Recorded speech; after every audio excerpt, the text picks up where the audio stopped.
আসসালামু আলাইকুম। এই যে আমার এগুলা বাড়ির গাছের আম, তো এগুলো আমি নরম হয়ে গেছে, বস্তাতে আনতে আনতে চেপে চেপে নষ্ট হয়ে গেছে অনেকগুলা। আবার পোকা হয় বাড়ির আমে, অবশ্যই পোকা হয়। তো আমি একটু বাঁচতেছিলাম যে কোনগুলা ভালো আছে, না ভালো থাকলে ফেলে দিয়ে বাকিটা দিয়ে আমসত্তা দিয়ে দিব, আর যেগুলো খাওয়া যায় অবশ্যই ওগুলো খাবো। তো কাটছিলাম, ভাবলাম যে আপনাদের সাথে শেয়ার করে। অনেকটা কাটা হয়ে গেছে, পাকা আম ওরকম ছিল না। আর এগুলা এই যে এটা দেখে মনে হচ্ছে, দেখছেন কত মিষ্টি, পাকা, কত পোকা নাই, পোকা আছে। মানে আমি আমার দাদু বাড়িতে যেরকম আম দেখতাম যে প্রচুর পোকা, বাট আলহামদুলিল্লাহ এই গাছে, আমার শ্বশুরবাড়ির গাছে অত পোকা নেই।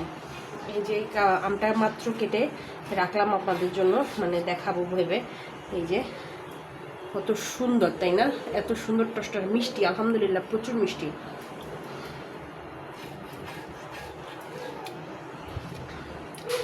একটু আশা আছে, বাট প্রচুর মিষ্টি আলহামদুলিল্লাহ। এত মিষ্টি আম, ন্যাচারাল আম, মনে মনে কোনো প্রিজারভেটিভ নাই, এত মিষ্টি আম। একটু আঁশ আছে, বাইরের আম একটু আঁশ হয়। আমি এগুলো রেখে দিব, জাস্ট গরম করে আমসত্তা দিয়ে দিব যাতে ফেলা না যায়।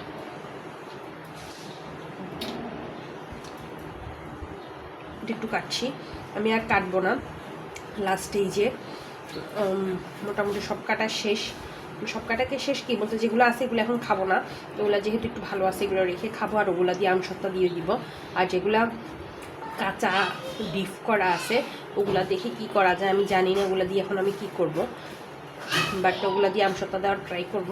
কিন্তু ওগুলো ছিলব কীভাবে, যদি আপনারা কেউ জানেন তাহলে একটু আমাকে জানাইয়েন যে কিভাবে সিদ্ধ, মানে সিদ্ধ করা না, কাঁচা আম ডিপ থেকে নামালে কিভাবে কাটতে হয় একটু যদি জানাবেন তাহলে ভালো হয় আমার জন্য।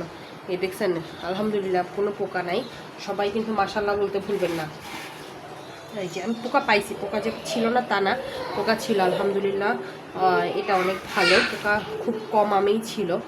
কি সুন্দর টসটসা, সবাই কিন্তু মাশাআল্লাহ বলতে ভুলবেন না। এত সুন্দর আম কিন্তু শহর ছাড়া কোথাও পাবো না, মানে একদম অর্গ্যানিক এরকম আমও কোথাও সহজে মিলবে না।